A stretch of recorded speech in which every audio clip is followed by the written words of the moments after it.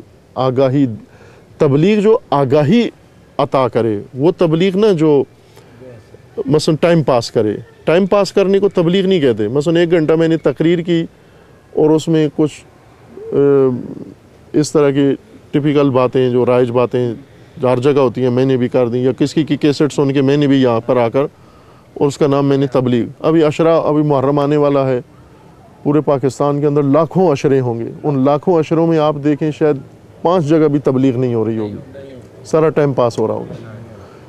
آگاہی بخش, آگاہی دینے والی تبلیغ کی ضرورت ہے. ایک فرصت جو جس سے ہم تبلیغ کے لیے استفادہ کر سکتے ہیں وہ جمعہ ہے, نماز جمعہ. کہ نماز جمعہ بہت اہم ہے. نماز جمعہ کی فرصت سے فائدہ اٹھانا اور آگاہی عطا کرنا لوگوں کو. ہر جمعہ میں کم از کم لوگوں کا درجہ آگاہی کا بڑھتا جائے, اوپر ہوتا جائے, ہائی ہوتا جائے. یہ مشکلات اس آگاہی بخش و آگاہی دینے والی تبلیغ سے حل ہونے والی ہیں. لیکن سر دست کہ یہ خوب ابھی نہ وہ سسٹم ہے, نہ وہ تبلیغ ہے, نہ وہ آگاہی ہے لوگوں کی, تو ابھی کیا کیا جائے؟ خوب ابھی بھی موجود ہیں, جیسا آپ نے خود چند ایک چیزوں کی طرف اشارہ کیا, ابھی بھی موجود ہیں. ایک بہترین کام یہی ہے جو آج آپ نے کیا ہے, آپس میں اتحاد, مشکلات کے حل کے راستے موجود ہیں. ایک آپس کا تعلق, آپس میں رابطہ. بہت خوبصورت تجویز دی آغا صاحب نے کہ ہر مہینے آپ کا اجتماع ہو. اس جگہ پر ہوا ہے, اگلا اجتماع دوسری کسی جگہ پر ہو, تیسرا اجتماع کسی اور جگہ پر ہو, اور اس اجتماع میں آپ کئی کام کریں. ایک خود اپنی آگاہی بڑھانے کے لیے. آپ کو پتہ ہے کہ سپاہیوں کو ہر سال مشقیں کرائی جاتی ہیں. جو سپاہی جنگی مشقیں نہیں کرتا وہ جنگ نہیں لڑ سکتا. وہ پہلے بھرتی کے وقت جو ٹریننگ لی تھی وہ بھول جاتی ہے, وہ کسی کو یاد نہیں ہوتی. ہر سال اس کو تازہ کیا جاتا ہے, ریفریشر کورس کرائے جاتے ہیں. اور یہاں چونکہ سسٹم ہے نہیں ہے ایسا کوئی, یہ کام آپ خود سے کر سکتے ہیں کہ ایسا انتظام کریں, اہتمام کریں. یہ بات میں یہیں آخر میں عرض کرنا چاہتا تھا, یہاں عرض کر دیتا ہوں میں کہ چونکہ ہمارے یہاں فضا, جس طرح آغا صاحب نے اشارہ کیا, نقوی صاحب چلے گئے, انہوں نے اشارہ کیا کہ مثلا ہم نے یہ میٹنگ رکھی یا نشست رکھی تو کئی مسائل کھڑے ہو گئے. خوب آپ سب جانتے ہیں کہ ہے, چونکہ فضا ماحول ایسا ہے ہمارا, ڈینگی جس ماحول میں ہو تو وہاں ڈنگ بھی رہتا ہے وہاں پر. خوب ہے ایسا ماحول ہمارا, آلودہ ماحول ہے, حسن ظن نہیں ہے, اعتماد نہیں ہے, اعتماد کا شدید فقدان ہے. اور اس کی وجہ سے ہر حرکت مشکوک سمجھی جاتی ہے. جو کام کریں آپ مشکوک ہے. آپ نماز پڑھ رہے ہیں مشکوک ہے, آپ اگر مجلس کر رہے ہیں مشکوک ہے, آپ اگر سوائے غلط کاموں کے باقی سارے کام مشکوک ہیں. اگر غلط کام کریں اس میں کوئی مشکوک نہیں, وہ کہتے ہیں مومن ہے, اپنا مومن ہے, کر رہا ہے, ٹھیک ہے. اگر آپ ڈھول بجائیں, ناچ گانا شروع کر دیں, اس میں کوئی شک و شبہ نہیں کرے گا. آلودہ فضا ہے ہماری, جو ماحول بنا ہوا ہے نا, یہ اس کی بھی اپنی وجوہات ہیں کہ کیوں اتنی آلودگی پیدا ہو گئی ہے کہ ہر مومن, ہر آدمی کے سامنے مشکوک ہو گیا ہے, ہر عالم ہارے کے سامنے مشکوک ہو گیا کہ یہ بہت بڑا نقصان ہے ہمارا. یہ اعتماد کا ٹوٹ جانا یہ بہت بڑا نقصان ہے. اس وجہ سے بہت سارے کام ہیں جو ہو سکتے ہیں. مثلا میں اپنے تئیں عرض کر رہا ہوں کہ ہم خود کر سکتے ہیں بہت سارے کام. کیوں نہیں کرتے؟ اسی خوف سے کہ جو کام ٹھیک کرنے جائیں گے اس آلودہ فضا کے اندر اسے شک کی نگاہ سے دیکھا جائے گا, اور جب ظاہر شک کی نگاہ سے دیکھا جائے گا اس پر اعتماد ہی نہیں ہوگا, اس کو استقبال نہیں کیا جائے گا, اسے قبول نہیں کیا جائے گا, تو ظاہر ہے کہ الگ ہی ایک الجھن پیدا ہو جائے گی. تو بجائے اس کے کہ انسان, وہ کہتے ہیں آنکھ ٹھیک کرنے کے بجائے ابرو ٹھیک کرتے کرتے آنکھ پھوڑ دیں, تو بہتر ہے ابرو ہی رہنے دیں پریشان. ایسا ابرو ٹھیک نہ کریں جس سے آنکھ ہی پھوڑ دیں نا آپ. اور یہ نسبی سا جو